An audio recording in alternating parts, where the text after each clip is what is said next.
of continuing.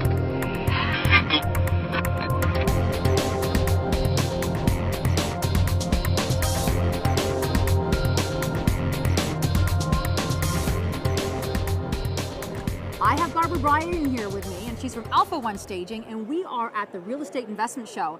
And thanks to Barbara, we have a 50-foot booth here for the Real Estate Talk Show, and Barbara helped to stage this whole booth, talking about the importance of when you're thinking of selling a home or investment property, how key it is to make sure you have the right furniture, the right look to get the right buyer. So, Barbara, when it comes to giving tips and advice for people that are thinking of putting their property up for sale, go ahead and tell them what are the most important. Erin, that's a great question. I think, the number one is deciding what are the key rooms in your house that have to be ready once you get it on the market. Okay. Start with those 5 principal rooms: the kitchen, the living room, dining room, family room, master. If the house has a master ensuite, always start there. All right. If you don't have a master ensuite and there's just the second floor main bathroom, Then focus on that. pretty that one up, Okay. for sure. And some of the easy upgrades, for example, say in the kitchen and the bathrooms with the hardware. So those handles, if those handles are dated, From the 60s that aren't cool. From the 60s. It's my number one instant fix. Okay. Next on my list would be, of course, in the kitchen, because the kitchen's the number one seller. The kitchen is the party animal, and it's got to look presentable, and people want the stone. Whether it's the granite, whether it's the quartz, they got to have the stone counter. So Splurge. So if we're going to splurge anywhere You in that splurge, kitchen, 'cause splurge on the countertop. It's going to come back to you, Erin. It's Okay. going to come back to you. Return on investment. Always think return on investment. If I do this, I'm going to fix this room, what am I going to get back? All right. And you do get it back. Your floors. Your floors. I understand Scott McGilvery was talking about this earlier, what floors to buy, etc. But if you've been living in a house for, say, more than 7 years, and especially if you have pets, and I don't know about you, but I have big Me too, dogs, yeah. and they just chew up that floor. If you can refinish the floor, whether it's buffing it, whether it's sanding it down, restaining it. Make it look pristine. Make it look Okay. really, really good. Now, what about, Barbara, because with floorings, there's so many choices now. I mean, you've got the laminate that looks like real wood. You've got the engineered wood. You've got the real wood. But then you've got bamboo. And then you've got tiles that now actually look like wooden floors. So is there a definite, like, if you stick with this, you're safe? Or, I mean, because there's so much choice, it's actually confusing. If they're looking for example, a modernist approach to the house, then you've got to go with modernist finishings, which means you're going to get the tiled out wooded looking flooring.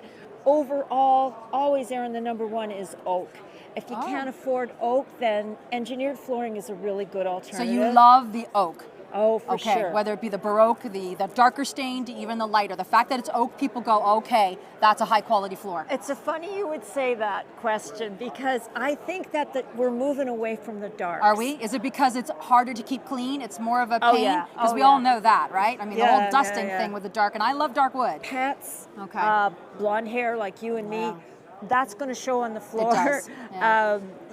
Lint, dust, whatever. All that stuff shows on the dark. Okay. People are getting so tired of it. So they're going lighter now on the floor. They're going lighter now, and they're Ah. also, the gray palettes are there. I've even seen opaque white I stain. love that. Isn't that cool? Now, will that be easy to maintain though? Because I think that with that white, I love that look, and even the silver, the grays. Yes. Love that look too. Yes. But is that easy to maintain? I've done 2 condos now for clients who went with white stained oak flooring. Okay. And so far, so good. I mean, Excellent. they don't have heavy traffic with children, mind you, but they do live in a house where they have pets. One is a Perfect. condo. So condo's smaller flooring area, but there is a pet involved.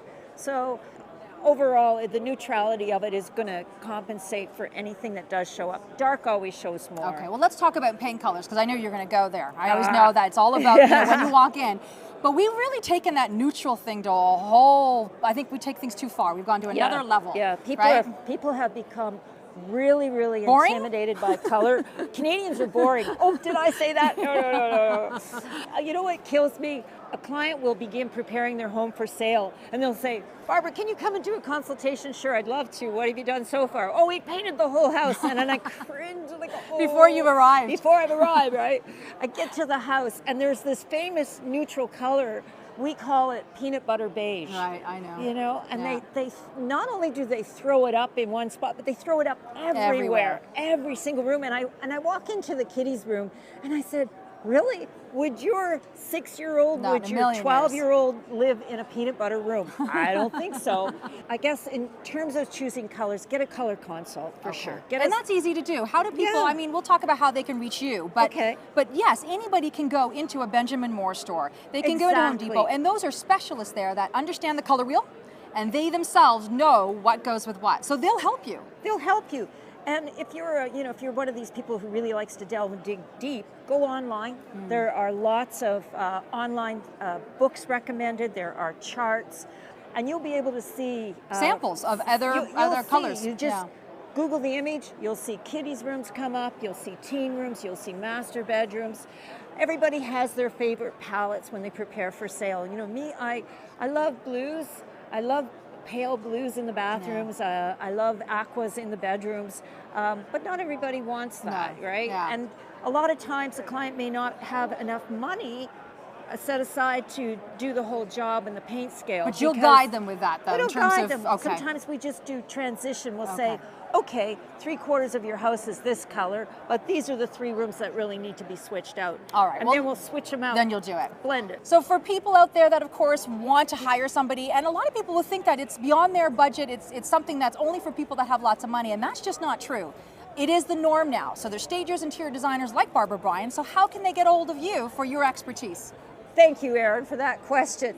Contact us through www.alpha1staging.com, ALPHAONE staging.com, or the home office, which is 416-425-8884, or directly on my cell at 647-832-8440. Because she really does pick up, and she's the best. You're great.